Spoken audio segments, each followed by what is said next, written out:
안녕하세요. 슬기로운 건강생활 주치 이선민입니다. 오늘은 갱년기 이야기를 조금 해볼까 해요.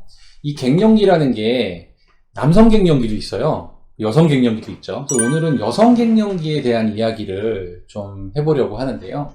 보통 여성들이요, 40대 중반부터 한 50대 중반 사이에 이 호르몬의 변화 때문에, 여성 호르몬의 변화 때문에 조금 힘든 시기를 보내게 되시죠.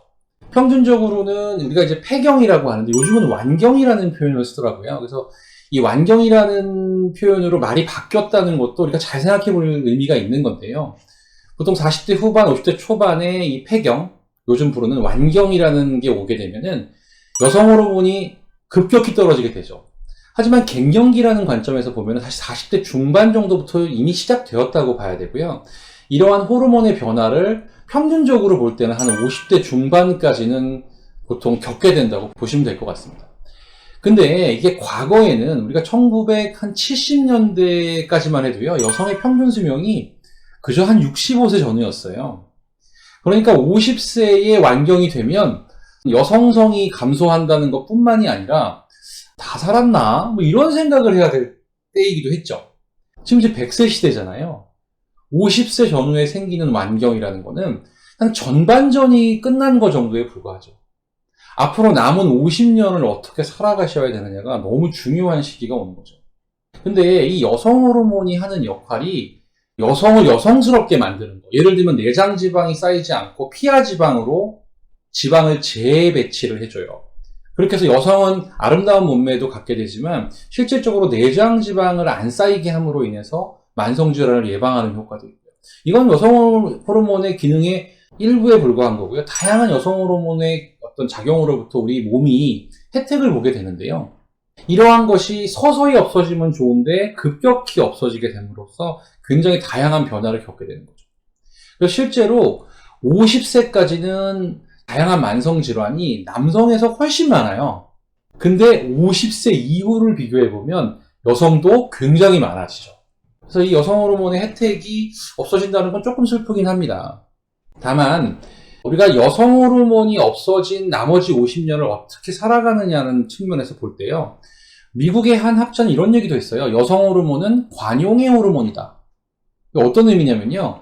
여성 호르몬이 충분히 있던 50세 이전에는 여성은 굉장히 희생적인 성향을 보인다고 해요. 그래서 남편에게도 가능하면 헌신적으로 하려고 하고 아이들을 위해서도 또 희생적인 모습을 보이죠.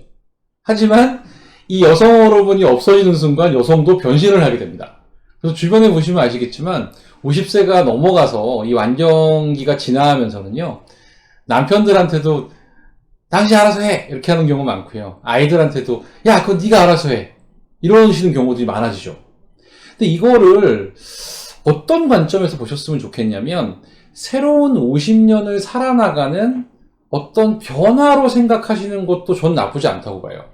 다시 말씀드리면 우리가 그 전쟁에 나갔을 때 보호막으로서 갑옷을 입게 되는데 이 여성 호르몬이 사라지는 거는 어떻게 보면 이 갑옷이 벗겨지는 거하고 똑같아요. 이 당황스러우시죠. 위험도 높아지긴 하고요. 건강 입장에서 보면. 하지만 잘 생각해보면 몸이 좀 가벼워지는 걸 수도 있어요.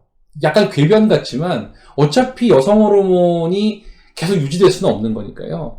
아, 이제 가벼워진 몸으로 나를 위한 인생을 살아나가야겠다라는 생각을 하시는 것도 전 좋다고 봅니다. 과거에 여성 호르몬의 보충요법들을 많이 써왔었어요. 그러다가 2002년인가요? 이 WHI라는 스터디가 있었어요. Women's Health Initiative라는 연구인데 이 연구를 통해서 이 만성질환 같은 것들을 예방하기 위해서 여성 호르몬 요법을 꾸준히 했더니 유방암의 발병률이 올라가더라는 거예요. 이 연구가 나온 다음에 정말 전 세계가 난리가 났었죠. HRT라고 하거든요. 호르몬 리플레이스먼트 세라피라고 하는데 이걸 통해서 이 갱년기 증상들을 금방 없애주고 건강하게 살 수 있을 것처럼 얘기를 해왔었기 때문에 근데 이게 이런 부작용을 만들 수도 있다는 게 알려지면서 난리가 났었는데요.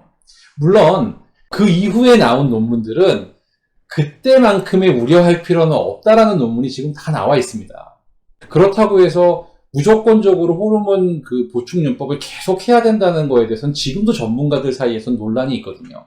그래서 안전성에 대한 논란이 있긴 했지만 필요할 때는 적시적소엔 써야겠죠.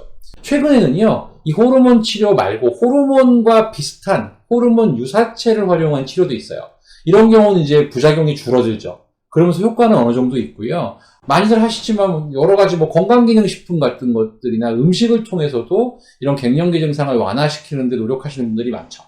다만 이러한 갱년기를 미리 좀 준비하신 분들은 역시 이런 어려움을 좀 덜 겪는 것 같다는 생각은 들고요.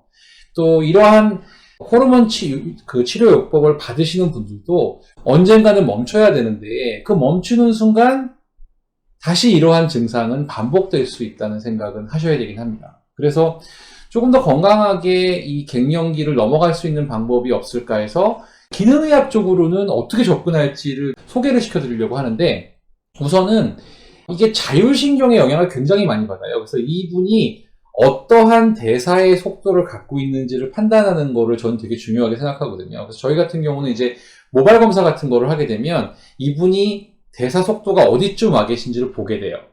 그러면 어떻게 조절을 시작해 드려야겠다는 거를 확인하게 되고요. 거기에 이제 유기산 검사 같은 거를 하면은 신경 전달 물질에 대한 그 회로를 좀 볼 수 있어요.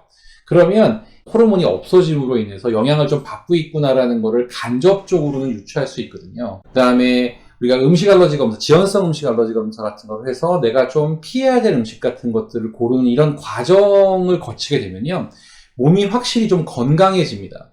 결과적으로는 건강한 몸을 갖기 시작하시면 여러 가지 갱년기와 관련된 증상들도 슬기롭게 극복해 나가실 수 있는 힘이 생길 수 있다고 보거든요.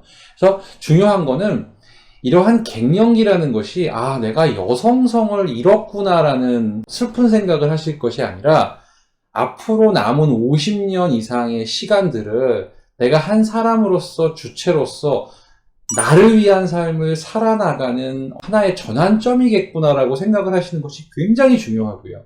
그래서 나를 보호해줬던 갑옷이었지만 벗을 수밖에 없는 상황이라면 이제는 오히려 몸이 가벼워질 수 있다라는 긍정적인 신호로서 그걸 받아들이셔서 기능의학적 방법을 활용하시는 것도 좋겠지만 생활 속에서 나의 변화, 그동안 내가 묶여왔던 것들, 잘하지 못했던 것들을 이제 이 갱년기라는 시점을 시작으로 해서 바꿔나가신다는 생각을 한다면 어쩌면 훨씬 더 가볍고 행복하고 즐거운 삶을 살아가실 수 있을 거라고 생각합니다. 그 와중에 생기는 안면 홍조, 불면 이런 것들도 결과적으로는 몸을 잘 다스리는 방법을 깨우치기 시작하시면 생각보다 어렵지 않게 극복해 나가실 수 있을 거라고 생각합니다. 감사합니다.